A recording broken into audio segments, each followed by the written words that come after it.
Hey everyone, Coach Patrick here from Endurance Nation. Welcome back to another weekly coach video. This week, I'm talking to you about the fundamentals of the 70.3 distance taper. But before I dive in, I just want to say thanks for tuning in. Education is a huge part of what we do inside Endurance Nation.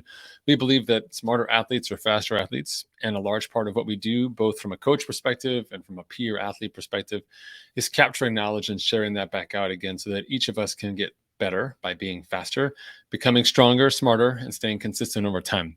The game of endurance is an interesting one. And the longer you play the game, the better you get at it. And that goes equally true for both the physical side and the mental side. So when you become a part of the Endurance Station community, you get access to lots of insider information, resources, training plans, community support, all of that exists.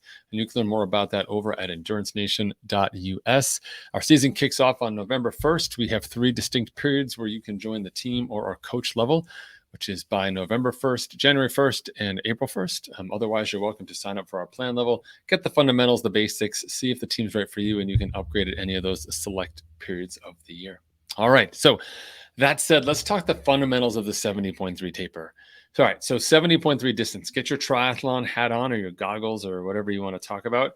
When we think about being competitive at a 70.3, there's a couple different decision markers we need to go through, right? So first is putting into play, where does the 70.3 exist in your experience? If it's your first one, that's very different than if it's your 10th one.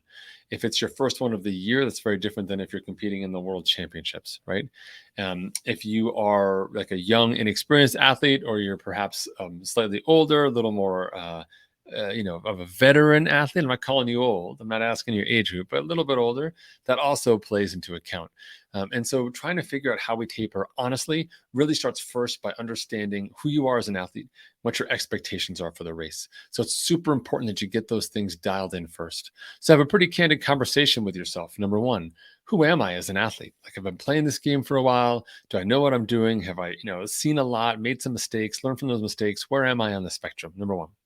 Number two, what are my goals for the race? Do I just want to finish? Am I looking to just improve a particular aspect, say a single discipline, or just overall race execution? Or am I trying to put the whole puzzle together? Am I going to try and make all the instructions here from IKEA turn into this beautiful piece of furniture using these strange tools and directions with no words? Am I going to be able to make that happen? If you are, then you definitely are more on that experience side. So understanding those two elements is really important, because that then brings us to the race experience that we want. The stronger of a race that you want, the more successful of a race that you want to have, the more important it is that you show up to that race rested. And rested means something different for someone who's a new athlete versus someone who's a veteran athlete. So on the newer athlete side, or first race of the season side, we put those two together. Being rested on race day means that we've recovered from the work that we've done across the course of the season to prepare us for the event. If you've been training for a 70.3, likely you've been training for at least 12 weeks in your race preparation phase. That's what you do when you're with us. And then a block of time before that as well. So it's quite possible you've got anywhere from 3 to 6 months of fairly consistent training before you head into your race. That's a lot of fatigue for someone who's new to the game, and really could inhibit your ability to race to your potential if you show up and you're tired. And so in your case, I like to think of the 70.3 taper as a traditional 2-week taper, where we're basically on that first day, day 14 days out, we're doing our last race rehearsal, which is a 56-mile ride and about a 30 to 40-minute run, both at race pace. From that point until race day, over the next 13 days, we're basically reducing training load, staying frequent, doing a little bit of shorter efforts, your traditional taper with a rest day before the race, and then the race itself, and so on. Very traditional build.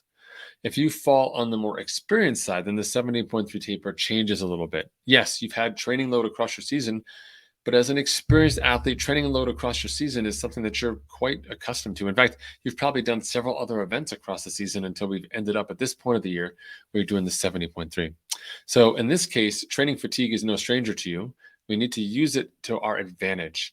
So in this case, we would still have that 2-week out race rehearsal where we get that work done. 14 days out, we'll do our 56-mile bike and our 30 to 40-minute run. But differently for you is that we're going to rest right after that race rehearsal pretty hard for 2 days, day 13 and day 12, off, like just resting off, like really start to let the training load drop, drop a little bit. And then from day 11 until day 7, so just until the last week, right? So we got about 11, 10, 9, 8, 7. We got 5 days. We're going to put in 5 days of good work. pretty solid work on back-to-back-to-back days, amount combination workouts. So bike runs, swim bikes. So we'll do a split run in there as well. So we're going to put a decent amount of training load. So we're going to sort of peak for the 2 weeks out, rest hard to recover, do 5 days of quality work, and then taper again. In this case, we're going to front load your taper as a more experienced and stronger athlete with that early block of rest. Again, 2 whole days off, sometimes 3, depending, and then putting more work back on the schedule in a mini volume pop, if you will, just before we get to the last 7 days to race. In this case, we get the rest that we need to kind of offset some of that early season training load, take that edge off, and then we get to put another little block in, which sustains your effort before you rest again. This is going to prevent that overall decline of fitness, which leads to experienced athletes feeling rusty, or taking 2 hours or 2.5 hours to warm up, in which case you've missed the beginning of the race. So when we're thinking about beginner athletes or first race of the season, it's more of a traditional taper. More experienced athletes or later in the season, we get an opportunity to kind of tweak the taper. All right. Now let's talk a little bit about problems that happen during the taper and how you can handle with them. Okay. So first and foremost, the number one issue that comes up with tapering is that people go mentally crazy. They're looking at their charts, the numbers, and they start to really freak out about it. And tapering is different because it's not something you normally do, and it's resting, which means it's specifically not doing something. In fact, not doing the things that you love to do. That becomes really mentally tough for people. So I always find for my athletes that it's really helpful to give people something else to do during the taper time. So if you've got a home project, you got to work on your yard outside, perfect time to do it during the taper. You've got something around the house to do, or maybe something for work, anything else that you can dive in full steam ahead and be really engaged and committed to. That's a great way to fill up your time so that you're not just stressing about missing the exercise. If you do it right, you can look forward to this taper period as an opportunity to get ahead in other areas as a counterbalance to all the time that you spent training for this race. It can be very powerful. The second thing that really gets people messed up around their tapers, especially with 70.3 tapers, is those sort of aches and pains. When we finally stop resting, our body goes into recovery mode. And what happens is the lack of mobility, even at a micro level, starts to manifest itself. And so some discomfort you've had in your hamstring or your lower back, you never really notice it because you've been training and been consistent and sort of managing that. Now that you're starting to detrain and spend more time not being active than you did before, you start to notice more greatly the differential between athletic you and non-athletic you.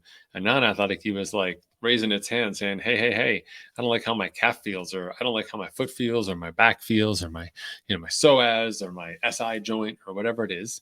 And the aches and pains are part of our sport, but they definitely manifest themselves during the taper. So one of the ways to kind of deal with this, number one, is to just understand that it's going to happen. And number two is to have a good self-care regimen in place with a foam roller or a lacrosse ball, a yoga mat to stretch out on. Just something to keep that flexibility up can be helpful. And if you're really into the massage piece or ART, active release therapy, you can book an appointment ahead of time for this first week of the taper, day 14 to day 8, just to make sure you get in there and you get some support. Someone else is taking care of you. Okay. All right. And then the third and final thing that really gets people during taper time is they realize all the things that they haven't done. They say, you know what, as they're tapering and thinking about the race, someone else is going to say, oh, you know what, like I did this 100-mile ride, or I did this extra work, or, I went vegan, you went vegan. I've got the special vegan recipe. Do you? And you're like, I don't have that vegan recipe. And so you start to realize the shortcomings in your training cycle. This, at the heart of it, gets to a comparison mode, whether it's you comparing yourself to before or you comparing yourself to others. At the end of the day, it's not so important that you are comparing yourself to others as it is that you are taking stock of where you are and who you are right now, and then making sure that the next set of decisions that you cross and handle are the most important set of decisions. So we can't go back in time and add more training in, but we can be smart about the taper, or we can be smart about execution. We can't go back in time and change your nutrition plan early enough to be adjusted to it, but we can assess your nutrition plan compliance and training and make some slight modifications. So don't let the FOMO, fear of missing that workout, or FOMO, I guess, really get in the way of having a great race. At the end of the day, you can make a promise to yourself next time, hey, next time I'm not going to do these things, or next time I'm going to do something different. All of that makes sense. But in the short term, getting stressed out about something that you can't control really becomes a low priority. All right, so those are the 3 things to get people. And last but not least, I do want to leave you with a homework assignment, because this is really important. One of the most powerful things that we do inside Endurance Nation is write up a race plan. You can copy someone else's and just modify it, but generally speaking, It's a written up plan that sort of at the start leads in with like, who are you? What's your fitness like? Sort of what are your overall goals? Talks about what you're going to do before the race, 2 or 3 days before, my Thursday plan, my Friday plan, my Saturday plan, checking stuff in. And then I've got my race plan on Sunday, and that walks through the different steps of your race. If it's swim, bike, run, or if it's swim, bike, or if it's run, bike, run, or it's something else, whatever it is, we create that race plan and you lay out what it is that you want to do, highlighting both some of the numbers and the data, but also some of the sort of mental strategy piece as well, which becomes really helpful over time. And then we present that to the team. You write up your race plan, present it to the team, and the team takes it and looks through it. They learn from what you're talking about, but they also will give you feedback. And this process is critical to making sure that when you do show up on race day, you have a plan that's been vetted several times, not only by yourself, but by your peers. And you're 10 times more likely to have a better race because you get to capitalize on their experience and knowledge. And so I do recommend that you do this as well. Even if you're not on the team, you can post something to our Facebook page or just ask one of your teammates locally, take a look at it, have them give you some feedback. This is my gearing. I know we're doing the Hill of Death bike ride. You send it to your friend and your friend's going to say like, that gearing is not sufficient for the Hill of Death. Better to find that out now than to find out on race day that the gear is not sufficient for the Hill of Death and you are in trouble, right? So spending some time thinking through the logistical piece is key, and becoming competent in writing a race plan, capturing your current fitness, and putting your goals into well articulated, easy to follow form becomes important, not only for your own ability to execute, but also helping those around you do a better job of that as well. All right. Okay, awesome. So quick recap. We talked about tapering by ability level and fitness level, and also by experience level. We talked about the importance of setting your goals so we understand what context of the race you're having. And then we gave you two different taper types, the traditional 14-day all the way down, resting up after that race rehearsal and dialing into the race. And the inverse of that being more of the advanced taper, which is that race rehearsal workout on day 14, 2 days of hard rest, 5 days of some volume and intensity work in there. And then we taper down as well with sort of a taper bump.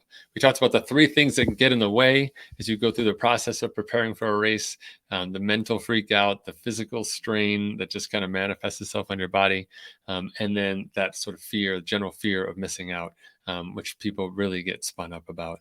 And then we talked about the most important thing you can do, which is crafting that race plan. I hope this has been helpful to you. I'm Coach Patrick from Endurance Nation. Please tune in every Wednesday for another brief endurance lesson. If you have questions, comments, or feedback, put them in the show notes below. Be sure to tag me with a little @ sign, so I'll be sure to see your comment and reach out to you, or join us over at endurancestation.us, where you can check out offerings for the upcoming season, or use the red chat icon to start a chat with me there. All right. Thanks, everyone. Have a fantastic week. Crush it.